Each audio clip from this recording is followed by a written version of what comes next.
Welcome to another episode of The Nerd and the Geek. Episode 12. We're growing up. We're growing up. We're hitting puberty. Yeah. Our voice is cracked. Starting to grow hair. Weird places, different places. Yeah. Places not your head. Yeah. Noticing girls. Ooh. Maybe gonna start driving cooties. Circle, circle, dot, dot. We're episode 12. We're talking about the 14th installment of the Harry Potter saga. Really?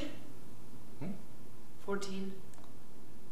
It's 7 part 2, so you don't need to multiply. 7 times 2. You don't need to multiply.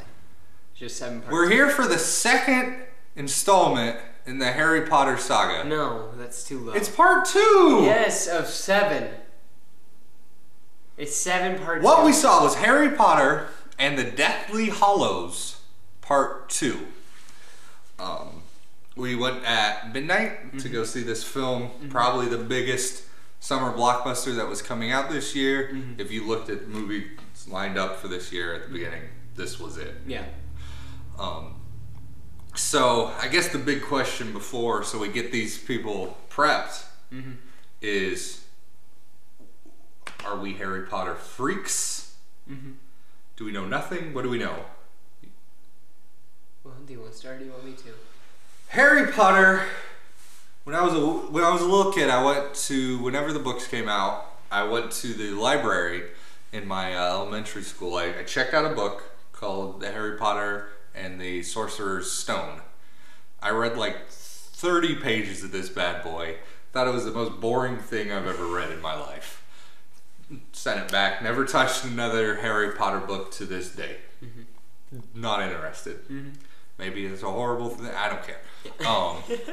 So then you got the movies. I never really saw the movies until randomly the third one came out, and my friend Jason I was hanging out with, he was going to go see the Midnight, and he's like, "You want to go see it?" I'm like, "Sure, it's a movie. I'll go watch it." The Time Turner one, and Prisoner of Azkaban. And I thought it was horrible.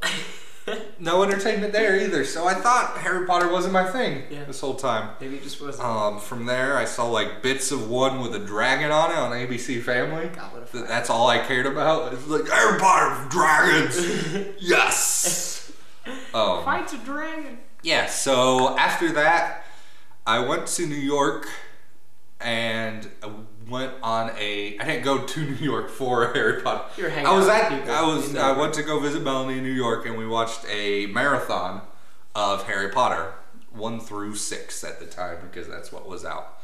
I felt a little better about all of them. I still don't think the third one's a great one. She may have helped with a little bit with that. But. Went through all that and got a better appreciation for Harry Potter, but still not a freak. Don't know. I couldn't tell you half the things in it, but I can tell you, hey, I saw some of the movies, and gosh darn it, I liked them. What about you? I'm going to say that I'm a little better than you. That's just a mean way to start that out. I'm sorry. I know a lot, I know a decent amount. Hey, I'm a little bit better than you. Go ahead, better. I know my fair share about Harry Potter. I've read most of the books. I haven't read all the books. I know all the events of all the books and the inner workings of all the characters. I've seen all the movies. I don't own them all. I own all of them that look good on Blu-ray. So that'd be the last couple. I have dressed up for the last 4 films. I dressed up as a Jedi. For this one. Okay. Just want to add that. But maybe we'll show a few pictures that we have. Maybe we could do that. But I've dressed up for the last 4 films for the midnight premiere, so good times, good times. I would say that I know a fair share about Harry Potter because I get into the lore and the world and the character development and stuff. So yeah, I'm not.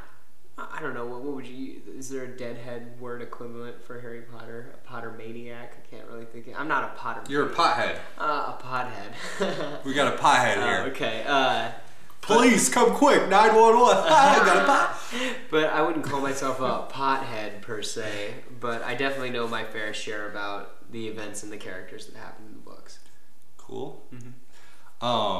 So, movie came out. Yeah. Biggest, hugest, hypest movie ever. Yeah. Of this summer. Yeah. And So, for the big thing about this movie when it comes to me, or is there's something you wanted to reiterate that we've said before? I wanna say this before we pick this thing apart. We pick things apart and we make fun of things and we sit here and review things that we that's could never bigger do. than us. We could never ever do this.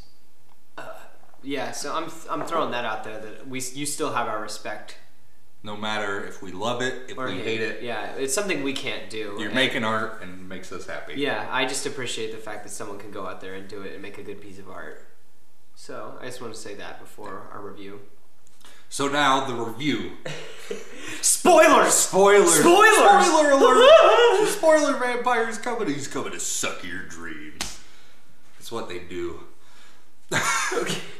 Okay, so in this movie, you're balancing there's two big balancing acts going on.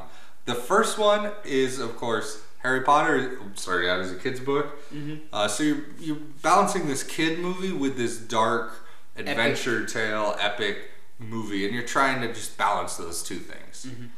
So that's hard in itself. And then after that, on top of that, you've got another little balancing act going on of huge Harry Potter freaks want this movie to be the book. Yeah. And then you're trying to make a film, and books don't often make a good movie in its raw form. Yeah. You need to change stuff. You need to make it its own medium, its own story, but go along with what happened in the book. So you're balancing those two things. And be careful with fan service. Yeah. There's a lot. First thing about this movie, the most glaring thing as a movie, you're supposed to be invested in this. You're supposed to have emotion behind these characters. Mm-hmm. Before the movie, I didn't rewatch part one. I didn't go through that whole fit. I just went from movie to movie as they should be taken in the theaters. Mm-hmm. And you lose a lot going between this. You mainly lose a lot of emotion towards these characters. And maybe it will be better if I watch them all together again. Mm-hmm. Because a big, huge part of this movie, of the overarching story, is how you're supposed to feel about Snape. Mm-hmm. His lost parts that you've never heard about, and how your heart's supposed to go out for him because he has this eternal love that he's going to fight for, and he sacrifices his life and his kind of stuff for. And you just don't get that from this movie. One big thing that killed it for me is when you're going through the dream sequence where Harry's finding out about all this, Dumbledore looks at Snape and they're talking about how he has to protect Harry through his whole life until this one moment and all this stuff. And he's doing it himself for love, for the woman that he loved Harry's that died. And Dumbledore looks at him and says, "You'll do this if you truly loved her." Which changes this whole thing of sacrifice into a selfish act to save face and that kind of thing. Because it's kind of like that bad boyfriend that you see on sitcoms. It's like, if you love me, you'll do this. It just takes the emotion away from it for me. And another big thing going from movie to movie, you have this big memory of the last one, a big camping, boring trip, all about killing one Horcrux. Killing this one thing that's really bad and it's supposed to take a lot out of you to kill. Kill it, takes a whole movie. This one, they're grabbing Horcruxes left and right, grabbing Basilisk's fangs and just stabbing them, and it's just, I don't know if they found a book halfway through it. It's like how to kill everything bad, and they read it and they did better. But it just, that's the big thing I remember from the first one, because there's not a lot to remember. And this one is just speedy, like kill him, kill him, kill him, kill him. I think they killed like 16 of them in about 8 seconds. So you get that, which kind of is off-putting, but it does its job because it's this whole adventure to kill this one individual. The next thing you get is these big, huge, epic moments, because if this movie has anything great to take from it, is they do epic moments well. They do these sweeping shots with so much action that you can't even imagine throughout this whole castle. Spiders. Looks amazing. Monsters, Giants. Stone warriors, wizards. Stone warriors. That's what we're talking about.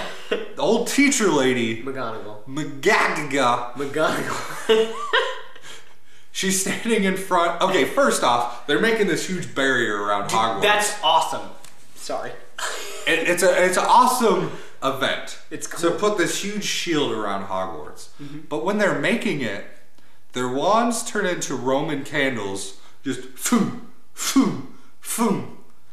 It needs to be a little more epic, and they show throughout this movie they could do epic well, but it's just these horrible, like you get Roman candles to shoot at your friends when you're 7 years old. It's not epic and exciting. It's well, okay. just my opinion. They like could have made, the barrier's cool. Making the barrier looks like, hey, we got sparkler snakes and Roman candles. Who wants to hang out? Okay, anyway, the main part of this column is McGonagall. He said it. She looks up at these statues. She goes blah blah blah blah, and they come to life. And they have this really epic scene where they come down. They make a sweet sound like we're big and we're bad. Yeah. And like 6 of them come out, all having like maces and long swords and shields, and it's awesome. It's epic, and it's really BA. You get this BA moment, and then afterwards they're walking along, McGonagall and I don't even know Molly who she Weasley. was. Molly Weasley look at each other and they're like, I always wanted to use that spell! And it just ruins this epic moment. Fan service. And you're trying to balance all this fan service and kid movie, and it just kind of takes you back. Next big qualm is you get Pirates of the Caribbean in this movie, where Harry's brain is a lot like Davy Jones's locker.